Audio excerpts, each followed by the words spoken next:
আসসালামু আলাইকুম রহমতুল্লাহি আবরাকাতু।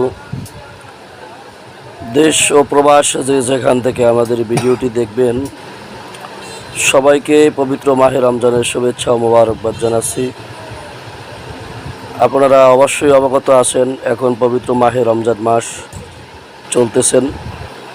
রহমতের 10 দিন আমাদের কাছ থেকে বিদায় নিল, মাগফিরাতের 10 দিনের মধ্যে চলমান। আল্লাহ রাব্বুল আলামিন কুরআনুল কারীমের মধ্যে বলতেছেন, ইয়া আইয়ুহাল্লাযীনা আমানু, হে ঈমানদারেরা, বিশ্বাসীরা, কুতিবা আলাইকুমুস সিয়াম, তোমাদের উপরে রমজানের রোজাকে ফরজ করা হয়েছে। কামা কুতিবা আলাল্লাযীনা মিন ক্বাবলিকুম, তোমাদের পূর্ববর্তীদের উপরেও রমজানের রোজাকে ফরজ করা হয়েছিল। লাআল্লাকুম তাত্তাকুন, যাতে করে তোমরা পরহেজগার হতে পারো, মুত্তাকি হতে পারো। তো সংগ্রামী সম্মানিত ভিউয়ার্স,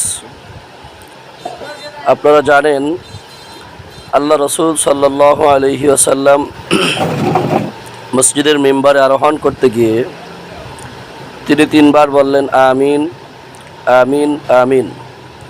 সাহাবায়ে কিরাম আল্লাহ রসুলের কাছে জিজ্ঞাসা করলেন, ইয়া রাসূলুল্লাহ, ইয়া হাবিবাল্লাহ, এমনটি তো আপনি কখনো করেন না, অর্থাৎ মিম্বারে আরোহণ করতে গিয়ে কখনোই আপনি আমিন আমিন এভাবে আমরা আপনার কাছ থেকে শুনি না।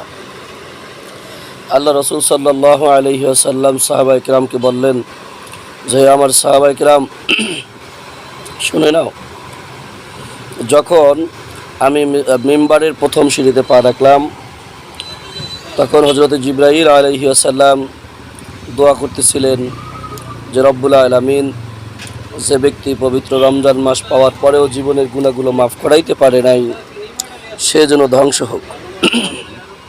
আমি বললাম আমিন।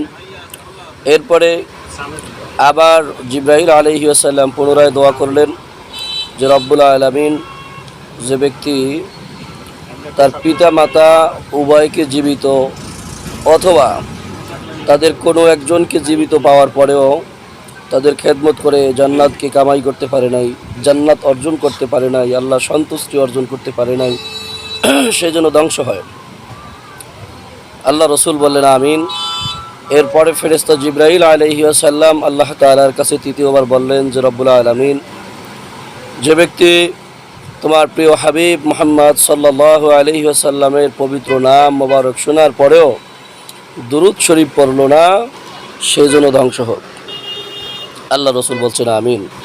তো সম্মানিত ভিউয়ার্স, আপনারা জানেন রমজান মাস পাওয়ার পরেও যদি জীবনের গুনাহ সমূহ মাফ করাইতে না পারে, এর চাইতে অপমানজনক, লজ্জাজনক, হতাশার আর কিছু থাকতে পারে না।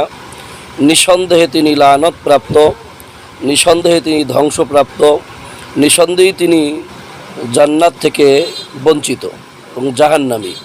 কেননা যেই দোয়া জিবরাইল আলাইহি ওয়াসাল্লাম করছেন, এ তো আল্লাহ তাআলার ওহী ছাড়া আর হতে পারে না। জিবরাইল আলাইহিস সালাম তো নিজের থেকে দোয়া করার সক্ষমতা তার নেই। এরপরে যেই দোয়ার শেষে আল্লাহ রসুল সাল্লাল্লাহু আলাইহি ওয়াসাল্লাম তার পবিত্র জবান থেকে আমিন বলছেন, তো নিঃসন্দেহে এটা দোয়ার কবুল হয়ে গেছে ইনশাআল্লাহ। তো সেক্ষেত্রে আজকে জুমার দিন, পবিত্র রমজান মাসের জুমার দিন, গুনাহ মাফের এক অত্যন্ত সুন্দর একটি দিন। অতএব আমরা সবাই আজকের দিনটাকে ইবাদত বন্দেগীর মাধ্যমে আল্লাহ তাআলার নৈকট্য হাসিল করার চেষ্টা করব ইনশাআল্লাহ। যাতে জীবনের গুনাহ মাফ করাইতে পারি, সেভাবে আল্লাহ তাআলার কাছে কান্নাকাটি রোনাজারি করব ইনশাআল্লাহ। আল্লাহ রাব্বুল আলামিন আমাদেরকে তৌফিক দান করুক। নাসরুম মিনাল্লাহ ওয়া ফাতহুন করিব ওয়া বাশশিরিল মুমিনিন। আসসালামু আলাইকুম ওয়া রাহমাতুল্লাহি ওয়া বারাকাতুহু।